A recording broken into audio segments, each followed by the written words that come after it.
आप सबों को जय यीशु। आत्मदर्शन टीवी की ओर से इस बाइबल स्टडी प्रोग्राम में मैं आप सबों का हार्दिक स्वागत करता हूं। एपिसोड 50। आज हम नए विधान के सुसमाचारों का अध्ययन प्रारंभ करेंगे। इस एपिसोड में मैं नए विधान के सुसमाचारों पर प्रकाश डालना चाहता हूं और विशेषकर मत्ती के सुसमाचार पर प्रकाश डालूंगा। नए विधान के प्रथम 4 ग्रंथ सुसमाचार कहलाते हैं क्योंकि उनमें ईसा द्वारा घोषित मानव जाति की मुक्ति का शुभ संदेश मिलता है। पुराने विधान के समय यहूदी जनता मसीह द्वारा मुक्ति के शुभ संदेश के लिए इंतजार कर रहे थे। चारों में ईसा की जीवनी तथा उनकी शिक्षा का वर्णन किया गया है और उनका मूल विषय भी एक है, अर्थात नासरत के ईसा यहूदी धर्म ग्रंथ के प्रतिज्ञात मसीह है। सुसमाचार को हम खुशखबरी अथवा इंजिल भी कह सकते हैं क्योंकि सुसमाचार की विषय वस्तु हमें खुशी एवं आनंद प्रदान करती है। उदाहरण के लिए सुसमाचार हमें यह संदेश देता है कि ईश्वर हमें ईसा मसीह के द्वारा प्यार करते हैं, हमारे पापों को क्षमा करते हैं, हमें मुक्ति, शांति और चंगाई देते हैं, हमें पवित्र आत्मा प्रदान करते हैं और ईश्वर की संतान बनाते हैं। अब हम विशेषकर संत मत्ती के सुसमाचार का अध्ययन करेंगे। मत्ती के सुसमाचार के 28 अध्याय है। इस सुसमाचार के अध्ययन के समय मैं 8 मुख्य बिंदुओं पर प्रकाश डालना चाहता हूं।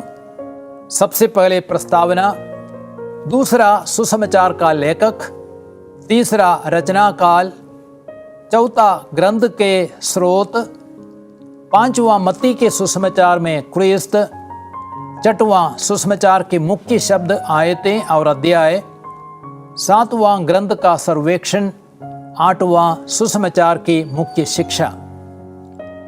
अब हम पहले बिंदु पर आते हैं, अर्थात प्रस्तावना। मत्ती के सुसमाचार को नए विधान में प्रथम स्थान पर रखा गया है क्योंकि वह प्रारंभिक कलीसिया में विशेष रूप से समादृत था। संत मत्ती प्रेरित थे। मार्कुस और लूकस के सुसमाचारों में उनका नाम लेवी रखा गया है। मत्ती के सुसमाचार का विशेष उद्देश्य है ईसा को यहूदियों के राजा के रूप में प्रस्तुत करना।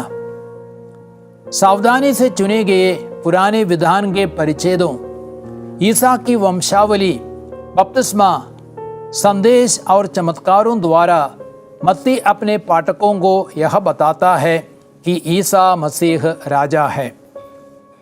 क्रिस्त की मृत्यु भी पुनरुत्थान में बदल जाती है और यह संदेश दिया जाता है कि क्रिस्त जीवित है।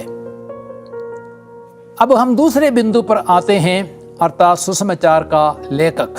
प्रारंभिक कलीसिया सर्वसम्मति से मत्ती को सुसमाचार का लेखक मानती है। यह ग्रंथ कलीसिया में प्रारंभ से ही प्रचलित और स्वीकृत था। माना जाता है कि सुसमाचार की मूल रचना अरामाइक भाषा में हुई थी, लेकिन वह रचना अब उपलब्ध नहीं है। कुछ लोग मानते हैं कि मत्ती के सुसमाचार का संक्षिप्त रूप अरामाइक भाषा में तैयार किया गया और उसके बाद विशाल जन समुदाय के लिए वर्तमान सुसमाचार यूनानी भाषा में लिखा गया। मत्ती अल्फाई का पुत्र था। मार्कुस के सुसमाचार अध्याय 2:14 और रोमी सरकार के लिए कर वसूल करता था। नाकेदार होने के कारण वह यहूदी समाज द्वारा तिरस्कृत था, लेकिन जब ईसा ने उसे बुलाया वह उठ खड़ा हुआ और अपना सब कुछ छोड़कर ईसा के पीछे हो लिया। मत्ती अध्याय 9 वाक्य संख्या 9 से 13। मत्ती ने ईसा और शिष्यों के लिए एक भोज दिया जिसमें बहुत से नाकेदारों ने भी भाग लिया। ईश्वर की कृपा से मत्ती एक प्रेरित बना और सुंदर सुसमाचार का लेखक बना। अब हम तीसरे बिंदु पर आते हैं, अर्थात रचना काल। मत्ती के सुसमाचार में यरूशलेम मंदिर की भविष्यवाणी की गई है। अध्याय 14:2, रोमियो ने मंदिर का विनाश 70 ईस्वी में किया। इसलिए कुछ विद्वान मानते हैं कि मत्ती का सुसमाचार 70 ईस्वी के पहले लिखा गया था। लेकिन आज अधिकतर बाइबल पंडितों का मानना है कि मत्ती का सुसमाचार 70 ईस्वी के बाद लिखा गया। अब हम चौथे मुख्य बिंदु पर आते हैं, ग्रंथ के स्रोत। संभवतः मत्ती के सुसमाचार के 3 स्रोत हैं।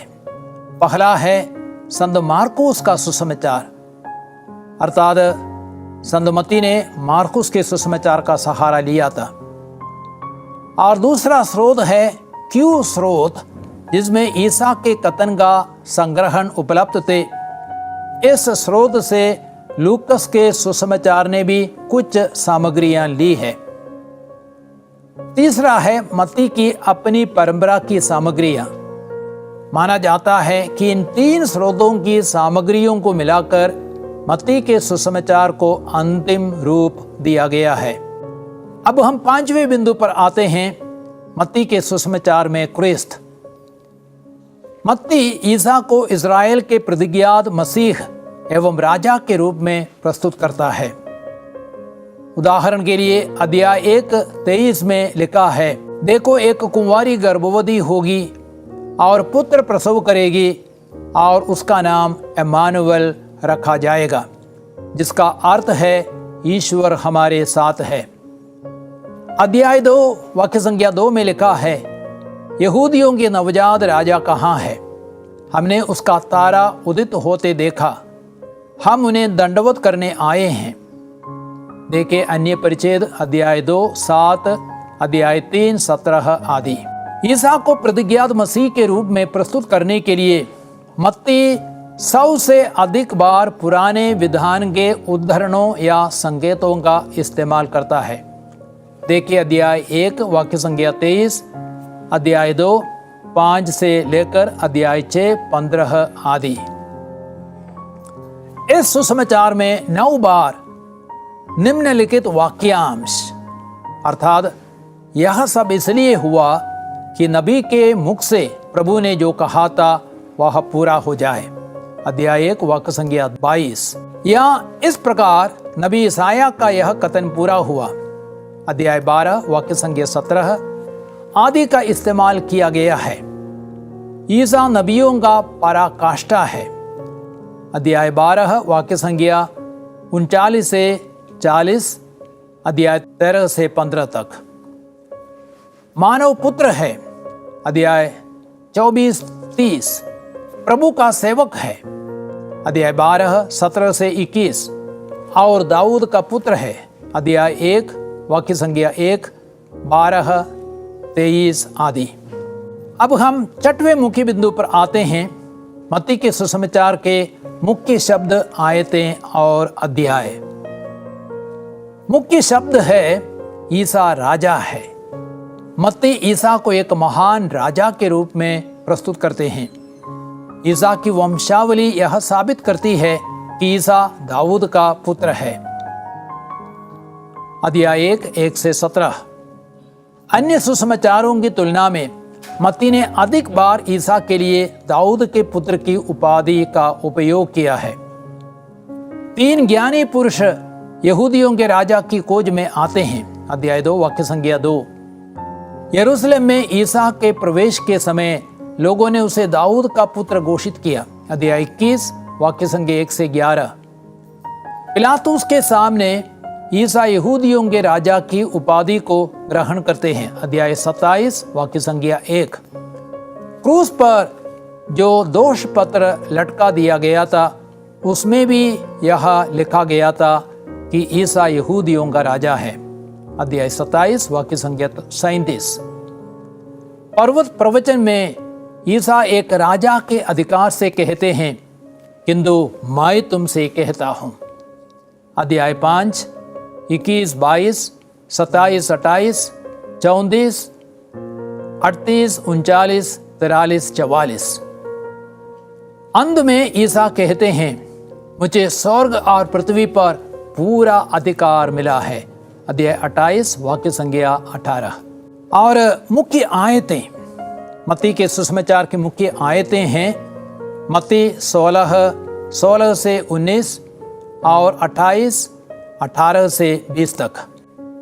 16 वाक्य संख्या 16 से 19 तक में हम पढ़ते हैं, सिमोन पेतरुस ने उत्तर दिया, आप मसीह है, आप जीवंत ईश्वर के पुत्र हैं। इस पर ईसा ने उससे कहा, सिमोन योनस के पुत्र, तुम धन्य हो, क्योंकि किसी निरे मनुष्य ने नहीं बल्कि मेरे स्वर्गिक पिता ने तुम पर यह प्रकट किया है। मैं तुमसे कहता हूं कि तुम पेतरुस अर्थात चट्टान हो, और इस चट्टान पर मैं अपनी कलीसिया बनाऊंगा, और अधोलोक के फाटक इसके सामने टिक नहीं पाएंगे। मैं तुम्हें स्वर्ग राज्य की कुंजियां प्रदान करूंगा। तुम पृथ्वी पर जिसका निषेध करोगे, स्वर्ग में भी उसका निषेध रहेगा, और पृथ्वी पर जिसकी अनुमति दोगे, स्वर्ग में भी उसकी अनुमति रहेगी। और दूसरी मुख्य आयतें हैं अध्याय 28 वाक्य संख्या 18 से 20 तक। यहाँ पे लिखा गया है, तब ईसा ने उनके पास आकर कहा, मुझे स्वर्ग और पृथ्वी पर पूरा अधिकार मिला है, इसलिए तुम लोग जाकर सब राष्ट्रों को शिष्य बनाओ और उन्हें पिता, पुत्र और पवित्र आत्मा के नाम पर बपतिस्मा दो। मैंने तुम्हें जो जो आदेश दिए हैं तुम लोग उनका पालन करना, उन्हें सिखलाओ और याद रखो, मैं संसार के अंत तक सदा तुम्हारे साथ हूं। अब हम मत्ती के सुसमाचार के मुख्य अध्याय को देखते हैं। मुख्य अध्याय है अध्याय 12। सुसमाचार के अध्याय 12 में एक महत्वपूर्ण मोड़ आता है, जब फरीसी लोग यह कहते हैं कि ईसा नरक दूतों के नायक बेल्ज़ेबुल की सहायता से नरक दूतों को निकालते हैं।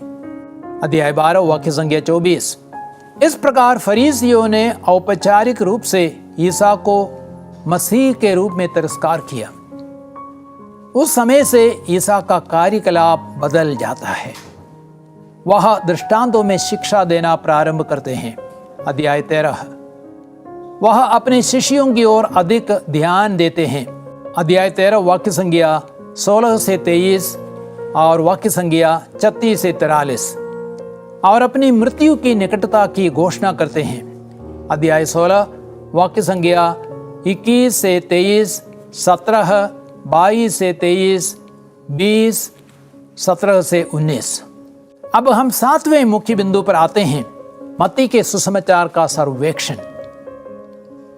पुराने नियम के नबियों ने मसीह के आगमन की भविष्यवाणी की थी, जो पापी मानव को मुक्ति देने के लिए इतिहास में प्रवेश करेगा।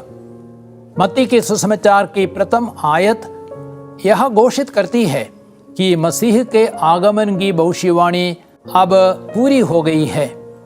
वह प्रथम आयत है इब्राहिम की संतान, दाऊद के पुत्र ईसा मसीह की वंशावली।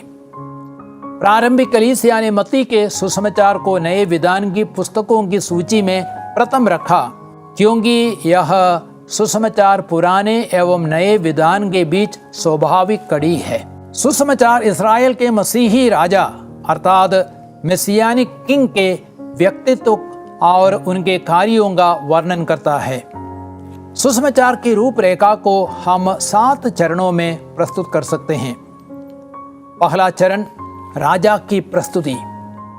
अध्याय 1 से लेकर अध्याय 4-11 तक। ईश्वर ने इब्राहिम से प्रतिज्ञा की थी, तुम्हारे द्वारा पृथ्वी भर के वंश आशीर्वाद प्राप्त करेगा।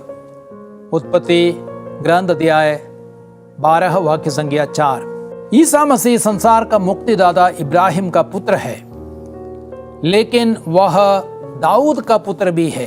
दाऊद के वंश में जन्म लेने के कारण वह इस्राएल का राजा बनने योग्य है।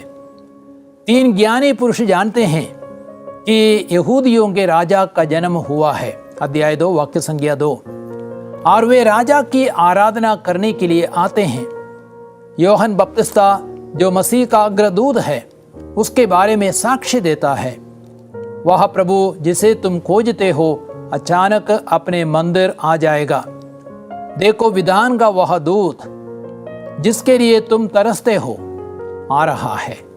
मलाकी अध्याय 3 वाक्य संख्या 1। राजा की पवित्रता इससे प्रकट होती है कि वह शैतान के प्रलोभनों में ना गिरे और उन्होंने पिता की इच्छा के विरुद्ध पाप नहीं किया। दूसरा चरण, राजा की घोषणा। अध्याय 4 वाक्य संख्या 12 से लेकर अध्याय 7-29 तक। राजा की घोषणा और उनके शब्दों को हम ईसा के पर्वत प्रवचन में पाते हैं। अध्याय 5 से 7। ईसा के पर्वत प्रवचन को हम 15 मिनट में पढ़कर समाप्त कर सकते हैं, लेकिन इस छोटे प्रवचन ने संसार पर बहुत ही गहरा प्रभाव छोड़ा है। पर्वत प्रवचन ईश्वर की प्रजा के नए नियम और आदर्श को प्रस्तुत करते हैं। तीसरा चरण, राजा का सामर्थ्य। अध्याय 8 वाक्य संख्या 1 से अध्याय 11 वाक्य संख्या 1 तक। प्रभु के कार्य 10 चमत्कारों के सिलसिले में प्रस्तुत किए गए हैं। अध्याय 8 और अध्याय 9 में ये चमत्कार यह दर्शाते हैं कि उन्हें हर चीज पर, रोग, अपतूत, मृत्यु, प्रकृति पर अधिकार है। इस प्रकार उनके शब्द उनके कार्यों द्वारा प्रमाणित हुए हैं।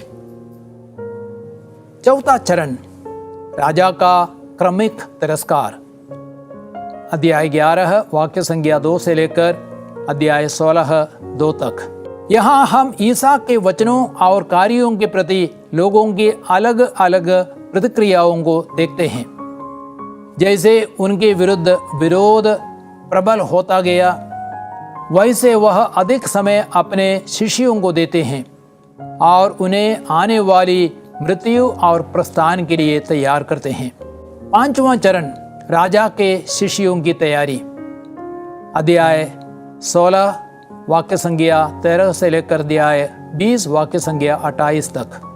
ईसा अपने उपदेशों द्वारा और विशेषकर दुखभोग एवं पुनरुत्थान की भविष्यवाणियों द्वारा शिष्यों को तैयार करते हैं कि उन्हें भी उनके सच्चे शिष्य बनने के लिए आत्मत्याग करना है और क्रूस उठाकर उनके पीछे चलना है। छठवां चरण, राजा की प्रस्तुति और तिरस्कार। अध्याय 20 वाक्य संख्या 29 से लेकर अध्याय 27 वाक्य संख्या 66 तक। मत्ती अध्याय 20 वाक्य संख्या 29 से 27-66 तक में दिए गए ईसा के अधिकांश वचन उनके लिए हैं जो अपने राजा का तिरस्कार करते हैं। ईसा यरूशलेम पर आने वाली घोर विपत्ति एवं दंड की भविष्यवाणी करते हैं, जिनके फलस्वरूप यहूदी जनता बिखर जाएगी। वह अपने दूसरे आगमन की भी भविष्यवाणी करते हैं, जब वह समस्त संसार के न्यायकर्ता और प्रभु के रूप में आएंगे। सातवां चरण, राजा होने का प्रमाण। अध्याय 28। सुसमाचार के अंतिम अध्याय की घटनाओं, काली कब्र, पुनरुत्थान, प्रेरितों एवं शिष्यों को दर्शन एवं अंतिम आदेश द्वारा ईसा यह प्रमाणित करते हैं कि वह साक्षात प्रतिज्ञात मसीह एवं ईश्वर का पुत्र है। अब हम 8वें मुख्य बिंदु पर आते हैं, अर्थात सुसमाचार की मुख्य शिक्षा। जब ईसा इस संसार में आए, सब कुछ बदल गया। संत मत्ती ईसा के क्रांतिकारी जीवन, उनके संदेश और शिक्षा को प्रस्तुत करते हैं। ईसा की शिक्षा हमारे जीवन को, सारे संसार को बदल सकती है। पहली मुख्य शिक्षा पर्वत प्रवचन है। ईसा की आधिकारिक एवं बहुत ही प्रभावशाली शिक्षा को हम उनके पर्वत प्रवचन में पाते हैं, अध्याय 5 से 7 तक। ईसा के पर्वत प्रवचन को हम थोड़े ही समय में पढ़कर समाप्त कर सकते हैं, लेकिन इस छोटे प्रवचन ने सारे संसार को बहुत गहराई से प्रभावित किया है। पर्वत प्रवचन ईश्वर की प्रजा के नए नियम और आदर्श को प्रस्तुत करता है। इस प्रवचन के अनुसार हमें पृथ्वी के नमक एवं संसार की ज्योति बनना है। क्रोध त्यागना है, मेल मिलाप और शुद्धता का जीवन जीना है, शत्रुओं से भी प्रेम करना है, अच्छे कार्यों को भी ध्यान आकर्षित करने नहीं बल्कि शुद्ध हृदय से करना है। प्रवचन में सबसे श्रेष्ठ है ईसा के 9 आशीर्वचन, अध्याय 5 वाक्य संज्ञा 3 से 12 तक, जो हमें सच्चे आनंद की 9 कुंजियां प्रदान करते हैं। अर्थात जो दीनहीन, नम्र, शोक करते पापों के लिए, धार्मिकता के भूख के प्यासे हैं, दयालु है, हृदय के निर्मल है, मेल कराते हैं, अत्याचार सहते और ईसा के कारण अपमानित होने तैयार है, वे ही सच में धन्य एवं खुश है। यह खुशी शाश्वत एवं चिरस्थायी खुशी है। दूसरी मुख्य शिक्षा है ईश्वर के राज्य को प्राथमिकता देना है। ईसा ने कहा है मत्ती के सुसमाचार अध्याय 6:33 में, तुम सबसे पहले ईश्वर के राज्य और उसकी धार्मिकता की खोज में लगे रहो और ये सब चीजें तुम्हें यूं ही मिल जाएगी। यदि हम ईश्वर एवं उनके राज्य को जीवन में प्राथमिकता देंगे, अन्य सभी आवश्यकताओं की पूर्ति प्रभु स्वयं करेंगे। लेकिन यदि हम संसार की चीजों को पहला स्थान देंगे, हम ईश्वर के राज्य को खो देंगे और साथ ही साथ जिन चीजों की हम खोज करते हैं उन्हें भी हम अक्सर नहीं पाएंगे। तीसरी मुख्य शिक्षा है सबसे बड़ी आज्ञा। एक शास्त्री ने ईसा से पूछा, गुरु संहिता में सबसे बड़ी आज्ञा कौन सी है? ईसा ने उसे कहा, अपने प्रभु ईश्वर को अपने सारे हृदय, अपनी सारी आत्मा और अपनी सारी बुद्धि से प्यार करो। यह सबसे बड़ी और पहली आज्ञा है। दूसरी आज्ञा इसी के सदृश है, अपने पड़ोसी को अपने समान प्यार करो। इन्हीं 2 आज्ञाओं पर समस्त संहिता और नबियों की शिक्षा अवलंबित है। अध्याय 22 36 से 40 तक। हमें अपने ईश्वर को सबसे अधिक प्यार करना है, सिर्फ शब्दों से नहीं बल्कि आज्ञा पालन, प्रार्थना, आराधना एवं विश्वास से प्रभु को प्यार करना है। हमें एक दूसरे को भी प्यार करना है। इसका मतलब है कि हम दूसरों से जो व्यवहार चाहते हैं वही हम उनके साथ करें, अर्थात दूसरों को आदर करें, उन्हें सुने, प्रोत्साहित करें, उनका सहन करें, उन्हें क्षमा करें, हम उन्हें भी प्यार करें जिन्हें हम पसंद नहीं करते हैं। चौथी मुख्य शिक्षा है महान आदेश। तब ईसा ने उनके पास आकर कहा, मुझे स्वर्ग में और पृथ्वी पर पूरा अधिकार मिला है, इसलिए तुम लोग जाकर सब राष्ट्रों को शिष्य बनाओ और उन्हें पिता, पुत्र और पवित्र आत्मा के नाम पर बपतिस्मा दो। मैंने तुम्हें जो जो आदेश दिए हैं तुम लोग उनका पालन करना, उन्हें सिखलाओ और याद रखो, मैं संसार के अंत तक तुम्हारे साथ हूँ। ईसा के इस महान एवं अंतिम आदेश से प्रेरित होकर संसार भर में मिशन कार्य प्रारंभ हुआ था और आज भी हो रहा है। जब हम यह कार्य करते हैं, ईसा के अधिकार के साथ करते हैं। वह अधिकार पृथ्वी के सब अधिकारों से बढ़कर है। इस कार्य में ईसा संसार के अंत तक हमारे साथ है, इसलिए हमें किसी से डरने की आवश्यकता नहीं है। प्यारे भाइयों और बहनों, हम लोगों ने मत्ती के सुसमाचार का अध्ययन किया है। मैं आपसे आग्रह करूंगा, अब आप मत्ती के सुसमाचार का अध्ययन करें और अधिक आसानी से उस सुसमाचार को आप समझ सकेंगे। प्रभु आप सबों को बहुतायत आशीर्वाद प्रदान करे। सर्वशक्तिमान परमेश्वर पिता, पुत्र, पवित्र आत्मा आपको आशीर्वाद प्रदान करे। आमीन।